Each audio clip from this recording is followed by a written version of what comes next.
An ancient symbol holds a map to your deepest transformation. This is the story of the alchemical wedding of sun and moon, a profound wisdom tale found across the world's cultures. It speaks of a cosmic marriage, a sacred union of opposites that promises not just balance, but a revolutionary kind of wholeness. By the end of our journey, you will have a practical framework to turn your own inner conflicts into creative power.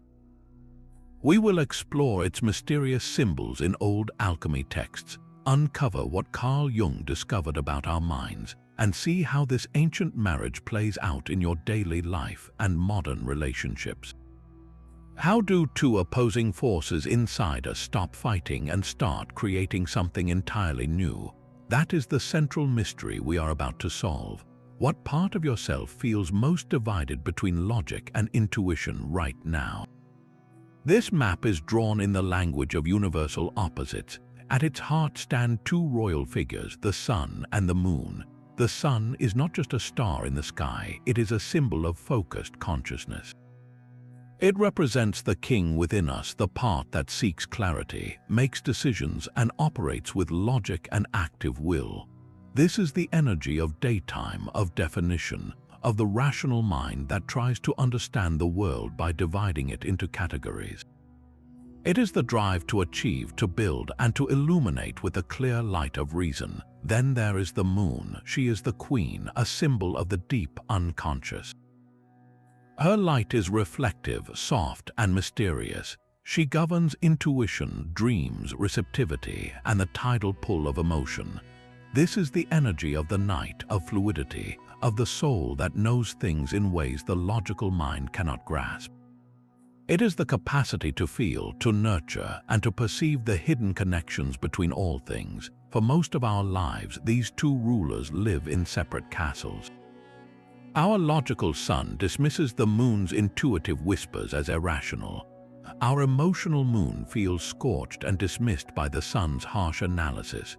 We get stuck in this internal civil war, championing one side and suppressing the other, which leaves us feeling fragmented and exhausted. The alchemical wedding proposes a radical alternative. It is called the conjunctio oppositorum, the sacred union of opposites. This is not a battle where one force conquers the other.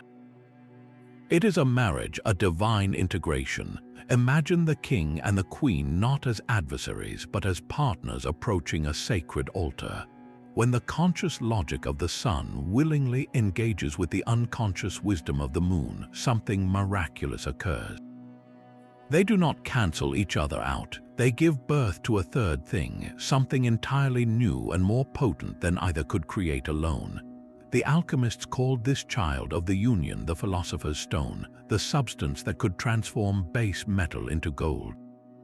In psychological terms, this is the birth of the enlightened self, a state of wholeness where you are no longer torn between head and heart, but can draw freely from the deep well of both. Your logic becomes wiser because it is informed by intuition. Your intuition becomes more grounded because it is illuminated by clarity. This is the ultimate promise of the wedding, a transformation that turns inner conflict into your greatest creative power. But where did this powerful story first appear? Its roots reach deep into the dusty manuscripts of medieval and Renaissance alchemists. These were not mere primitive chemists. They were spiritual pioneers working in secret laboratories, both physical and psychological. Their cryptic texts and strange illustrations were not just about turning lead into gold. They were encoded maps for turning a conflicted human soul into an enlightened one. In their intricate drawings, you would see the Sun King and the Moon Queen depicted in a celestial bedchamber, or a royal couple descending into a bath of purification. Every step of their elaborate ritual, from the initial separation of elements to their final sacred union, mirrored an inner process of self-discovery and integration. One of the most famous expressions of this is a text from the early 1600s called The Alchemical Wedding of Christian Rosenkreutz, published by the mysterious Rosicrucian Brotherhood. It describes a 7-day spiritual allegory where the narrator is invited to a wondrous castle to witness and participate in the wedding of a king and queen. This story is a masterpiece of symbolic instruction, guiding the reader through stages of death, rebirth, and ultimate mystical union. It cemented the alchemical wedding as a central metaphor in Western esoteric thought. Yet this is not a story owned by one culture. It is a human story. Look east to ancient China, and you find the eternal dance of Yang and Yin. Yang, the bright, active, solar principle, and Yin, the dark, receptive, lunar principle. Their harmonious interplay is the foundation of all existence, painted on the flag of reality itself. In Hindu tradition, the radiant sun god Surya and the cool, measured moon god Chandra are celestial counterparts, their cycles governing time and fate.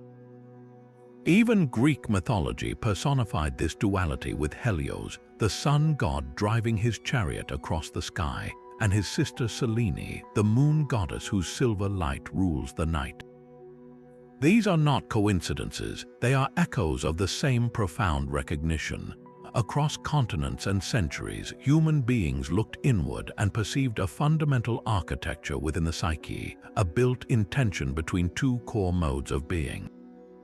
The alchemists simply gave this universal experience its most elaborate and hopeful ritual, the promise that these two great forces within us are not meant for endless war.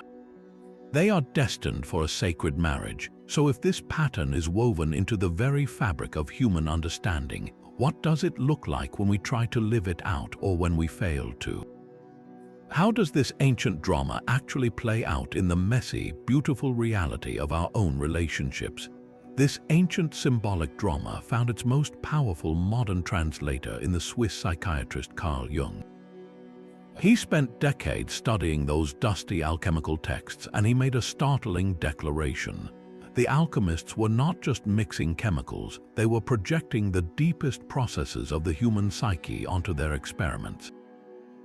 The entire laboratory ritual, from the blackening of matter to the final golden union, was a precise metaphor for what Jung called individuation, the lifelong journey toward becoming a complete, integrated individual. In this psychological lens, the Sun King represents our conscious ego, the I we identify with daily. The Moon Queen is the vast, mysterious territory of the personal and collective unconscious, everything we have forgotten, repressed, or never knew was there. The alchemical wedding, then, is the moment the conscious mind stops fearing the unconscious and instead enters into a respectful, creative dialogue with it. But for this marriage to happen, we must first meet the other characters living in the moon's castle, the parts of ourselves we have exiled. Jung gave these figures names. First is the persona, the social mask we wear to fit in, the polite, professional face we show the world. While necessary, confusing this mask for our true self is a major obstacle to the wedding. Then there is the shadow. This is everything we deny about ourselves, our hidden anger, our secret insecurities, our untapped talents, the traits we deem unacceptable and push into darkness. The shadow is not evil, it is simply disowned. A man who prides himself on always being rational and strong might have a shadow full of vulnerability and tender emotion. A woman who sees herself only as a nurturing caregiver might suppress a shadow of fierce ambition and logical analysis. Next come the soul images, the anima and animus. The anima is the inner feminine presence in a man's psyche, his connection to intuition, emotion, and relational depth. The animus is the inner masculine presence in a woman's psyche, her capacity for focused logic, assertive action, and inner direction. In a person who is not integrated, these figures often cause trouble. A man with an undeveloped anima might project his inner feminine onto the women in his life, becoming overly romantic or bitterly resentful. A woman with an unconscious animus might engage in pointless, stubborn arguments, what Jung called being possessed by the inner opinionated man. The alchemical wedding, in Jung's view, is the sacred process of inviting these hidden figures out of the shadows and to the negotiating table. It is when a man consciously acknowledges and dialogues with his own intuitive anima, honoring her wisdom without being overwhelmed by her. It is when a woman consciously integrates her logical animus, using his clarity without letting him dominate her voice. This internal marriage between the conscious ego and these unconscious archetypes culminates in a relationship with what Jung called the self, the central archetype of wholeness that encompasses both sun and moon, conscious and unconscious. This is the psychological philosopher's stone, the birth of a personality that is no longer fragmented but operates from a profound center.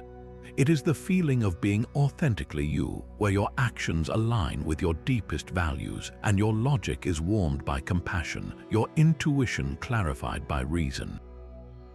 This is not the end of personal growth, but its true beginning. So if this inner union is the goal, what does its failure look like in the real world? And more importantly, how do we start to build the bridge? That inner war between logic and feeling, between drive and rest, is a daily reality for most of us. You set a rigid schedule for your day, a solar act of pure will, only to find your lunar body craving a slow morning or an intuitive walk. You push relentlessly toward a goal fueled by ambition, but a quiet voice of doubt or a sudden wave of exhaustion, those lunar tides, pulls you back. This friction is not a sign you are broken. It is the signal that your inner king and queen are living in separate courts, sending conflicting edicts. The alchemical wedding happens when you stop seeing one energy as superior and the other as a problem to be solved. It is the conscious, daily practice of integration. Think of your solar energy as your focused, goal-oriented drive. It is the part of you that makes lists, meets deadlines, builds structures, and seeks achievement. It wants to climb the mountain. Your lunar energy is your intuitive, reflective patience. It is the part that dreams, feels, rests, receives inspiration, and senses the right timing. It knows why you are climbing the mountain and reminds you to drink water and admire the view. Integration is not letting the lunar energy sabotage the climb, nor letting the solar energy march relentlessly past all beauty. It is the marriage of the two. For example, you are working on a major project. Your solar energy brilliantly maps out the logical steps, the timeline, the resources needed. This is essential, but then you hit a wall. The solution is not coming from more analysis. This is when you consciously invite your lunar partner to the table. You step away from the spreadsheet, you take a walk, you sleep on it, you engage in something completely unrelated. In that space of receptive patience, the intuitive leap often arrives, the creative connection your logic alone could not forge. The lunar intuition provides the missing piece, and the solar logic then knows how to implement it. Another classic battlefield is the balance between work ambition and self-care. The solar king in us can become a tyrant, demanding constant productivity, viewing rest as laziness. The lunar queen can become a lethargic prisoner, lost in mood or avoidance, viewing discipline as oppression. Their marriage looks like ambitious work sessions fueled by clear purpose, followed by genuine, guilt-free restoration. It is scheduling a hard stop to work to cook a nourishing meal, not as a distraction, but as a sacred lunar act that replenishes the solar drive. It is using your logical mind to plan a vacation, then surrendering to the intuitive flow of discovery once you are there. Crucially, this has nothing to do with biological gender. These are universal psychological energies present in everyone. A woman may need to integrate a powerful, assertive solar drive to champion her ideas at work. A man may need to honor a deep, nurturing lunar capacity to connect authentically with his family or his own emotional landscape. When these energies are at war within us, we feel fractured, stuck in cycles of burnout and procrastination, of harsh self-criticism and confused longing. The peace we seek does not come from one defeating the other. It comes from facilitating their marriage, from becoming the conscious container where both the sun's clarity and the moon's mystery are honored as essential advisors. This internal union creates a new kind of authority where your actions are both effective and deeply aligned. But this sacred inner marriage does not happen in a vacuum. It is tested, reflected, and often most vividly revealed in the mirror of our relationships with others. Courting the mysterious moon requires a journey into the shadows. You cannot propose a sacred union with a force you refuse to face, and the unconscious realm is not only a place of intuition and dreams. It is also the vault where we lock away every part of ourselves we deem unacceptable. The alchemists called this the nigredo, the blackening, the essential first stage of the work where all false pretenses must dissolve. In our psychological terms, this is shadow work, the non-negotiable courtship of your hidden self before any wedding can be celebrated. Your shadow is not a monster, though it can feel like one. It is the collection of emotions, impulses, talents, and memories that your conscious solar identity, your ego, could not integrate. Perhaps you are praised for being always cheerful, so your natural anger was buried. Maybe you learned that vulnerability was weakness, so every tender feeling was sealed away. These disowned parts do not vanish. They gather power in the lunar darkness, often projected outward onto other people. That co-worker whose arrogance infuriates you, the friend whose neediness feels suffocating, these intense reactions can be clues. They might be pointing to a disowned trait within yourself, a piece of your own inner royalty living in exile. To invite the Moon Queen to the altar, you must first be willing to walk into her castle dungeons and meet these prisoners. This is not an intellectual exercise. It is a felt, often uncomfortable, engagement with your own depths. One powerful technique is active imagination. This is not daydreaming, it is a conscious dialogue. You might sit quietly, invite an image from a troubling dream or a recurring emotional pattern to appear, and then speak with it. Ask the figure of your anger what it wants to protect. Listen to your inner critic not as a truth teller, but as a character with a story. This courtship is about listening to these exiled parts without immediately judging or trying to fix them. Another essential practice is dream journaling. Dreams are the nightly bulletins from the lunar kingdom, written in a symbolic language. By recording your dreams and reflecting on their imagery, you begin to learn the native tongue of your unconscious. A recurring figure, a strange landscape, a powerful emotion upon waking. These are all messengers carrying information your conscious mind has overlooked. The third pillar is ruthless, compassionate self-reflection. This means noticing your knee-jerk reactions, your instant judgments, and your irrational fears. When you feel a surge of shame or a flash of rage, instead of blaming the outside world, pause. Ask yourself, what tender part of me feels threatened right now? What old story is being activated? This is how you gather the lunar fuel. Those repressed emotions, those forgotten sorrows, those denied bursts of creativity, they are not waste products. To the alchemist, the base metal is not thrown away. It is the essential raw material for making gold. Your pain, your jealousy, your hidden pride, your secret longing, these are the very substances that will be transmuted in the heat of the wedding. Trying to create a life of wholeness while ignoring your shadow is like trying to bake bread without flour. You might create a beautiful, puffed-up appearance, but it will be hollow and lack substance. By courageously courting your own darkness, you do a profound service. You reclaim your lost energy, you withdraw your projections from others, and you gather the raw, authentic material from which a true and lasting transformation can be forged. This difficult courtship makes the eventual union not just a polite agreement, but a fusion of your entire being. The king must build a strong castle. After the deep, intuitive work of courting the lunar shadows, we face a crucial danger. All that raw, powerful material, those reclaimed emotions and brilliant insights can easily overwhelm us. They can flood back in as chaotic moods, paralyzing confusion, or beautiful but fleeting daydreams. This is where the solar crucible becomes essential. It is the disciplined, conscious will that contains the transformation. In alchemy, the furnace is not an afterthought. It is the heart of the laboratory, providing the steady, controlled heat that allows the base matter to be purified and reborn. Without it, the materials simply sit in the dark, cold and inert. Your conscious will is that furnace. It is the focused application of effort, the daily decision to show up and tend the fire of your own growth.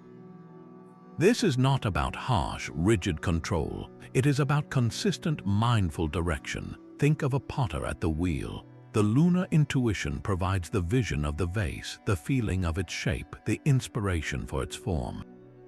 That is the soft, receptive clay. But without the potter's firm, guiding hands, the focused pressure and steady rotation of the wheel, the clay remains a shapeless lump. The solar will is those hands. It provides the structure that allows the vision to take form in the real world. So how do you build this crucible in your own life? It begins with setting a clear, conscious intention. This is not a vague wish. It is a specific declaration of what you are working to integrate. For example, instead of "I want to be less stressed," a solar intention might be, "I will cultivate patience by pausing for 3 breaths before reacting when I feel frustrated." This intention is the blueprint for your inner furnace. Next, you establish the daily practices that stoke the fire. This could be a morning meditation where you consciously connect with both your breath and your intentions for the day. It could be a nightly journaling practice where you reflect on where your solar discipline held strong and where your lunar intuition offered guidance. It could be the simple, unwavering commitment to a creative project for 30 minutes each day, regardless of whether you feel inspired. The key is consistency, not intensity. 5 minutes of mindful breathing done every day forges a stronger container than a 2-hour meditation you do once a month. This discipline is what prevents the process from dissolving into mere fantasy. Without the solar principle, lunar intuition remains a formless, internal movie. It gives you amazing ideas but no ability to execute them. It offers profound dreams but no way to bring their wisdom into your waking life. The sun's focused light gives structure to the moon's visions. It translates the symbolic language of your dreams into actionable steps. It takes the raw creative impulse and builds the schedule to finish the novel. It receives the intuitive nudge to reach out to an old friend and then actually picks up the phone. This is the sacred partnership. The moon provides the fuel, the mysterious substance to be transformed. The sun provides the stable, enduring heat of attention that performs the transformation. One without the other leads to either burnout or stagnation. But when the king's conscious will respectfully contains the queen's deep magic, the alchemical vessel is sealed, and the real work of transmutation can begin. The real magic happens when the furnace is sealed and the heat begins to rise. This is the multi-stage alchemical process, a precise map for psychological transformation that moves from the darkest despair to the most radiant union. It begins with the stage the alchemists called nigredo, the blackening. This is not a minor setback, it is a necessary descent. Imagine your old sense of self, your comfortable patterns and beliefs being thrown into the crucible.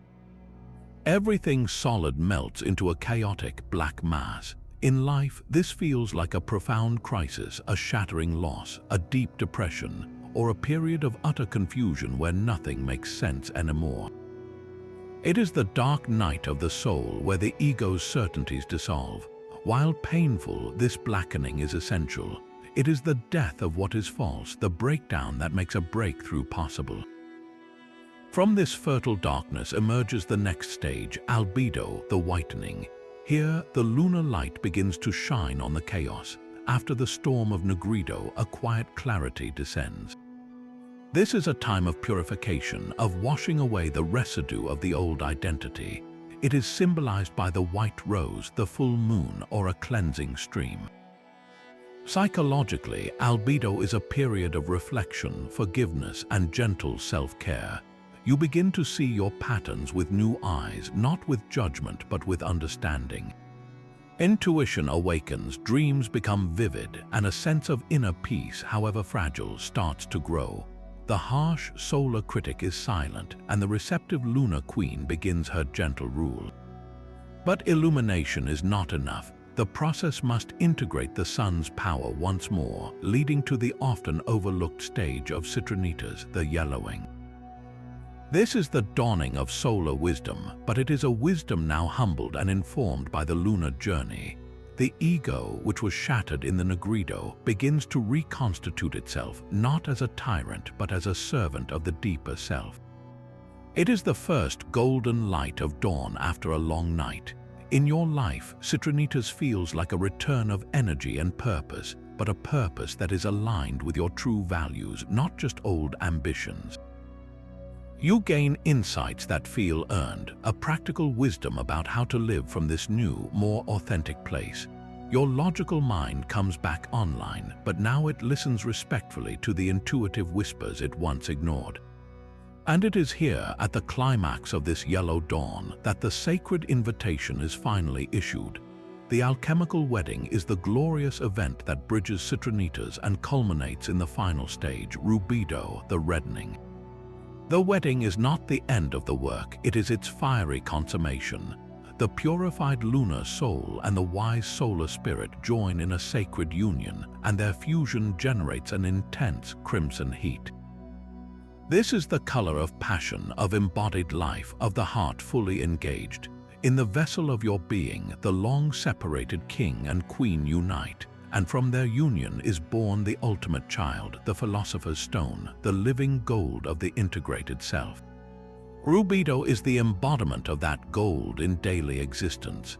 It is not a state of perfect, blissful happiness, but of profound wholeness and vitality. You act with conviction because your actions spring from a unified center.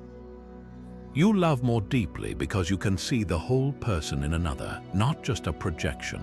Your creativity flows because logic and inspiration are now married partners.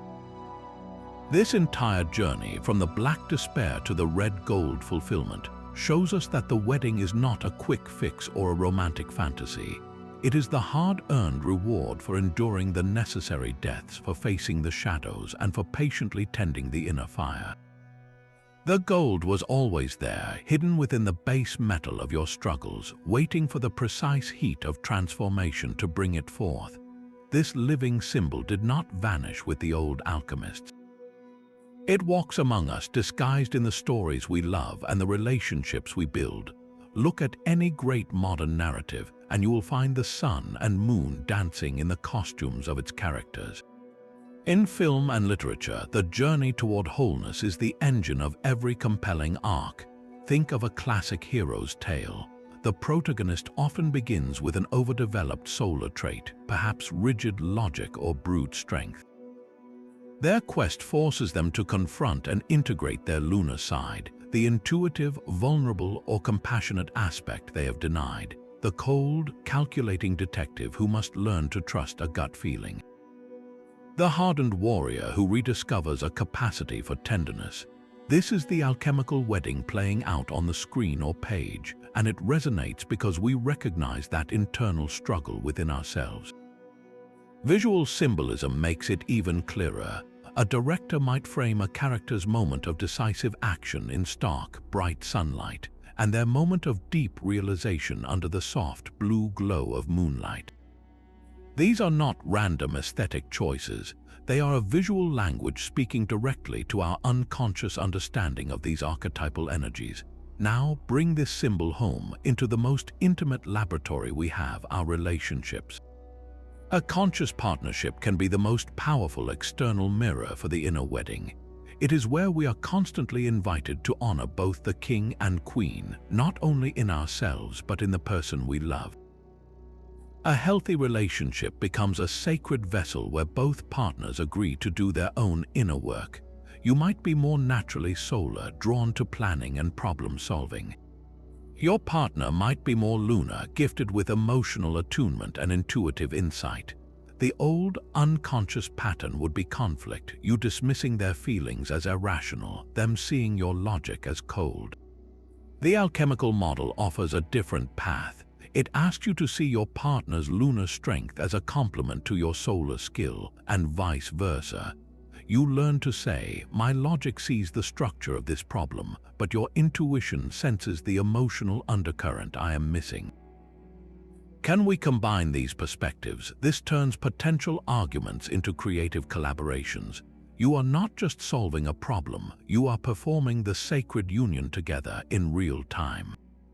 The relationship itself becomes the philosopher's stone, a third entity more resilient and beautiful than either individual alone. Finally, we can widen the lens to see our entire culture standing at a crossroads that mirrors this ancient dilemma. Our collective solar principle is undeniable, our technological brilliance, our drive for innovation, our global systems of logic and efficiency. This energy has built wonders. Yet it has often operated like a tyrant king, scorching the lunar landscapes of our world, our deep ecology, our capacity for empathy, and our connection to the rhythms of nature. The lunar principle, in a societal sense, is the wisdom of the earth, the patience of natural cycles, the intelligence of interconnected systems, and the compassionate understanding that we are part of a living whole, not separate from it. Our collective healing, our survival as a civilization, may depend on a planetary scale alchemical wedding. It requires us to marry our staggering solar intellect with a resurrected lunar soul. This means directing our brilliant innovation toward healing the planet, not exploiting it. It means using our logical systems to foster justice and community, not division. It means listening to the intuitive, ancient wisdom of indigenous cultures and the quiet voice of our own collective conscience. The archetype is not just personal, it is a blueprint for cultural evolution. When we feel despair at the world's fractures, we are witnessing the painful, necessary negrido, the blackening of old ways.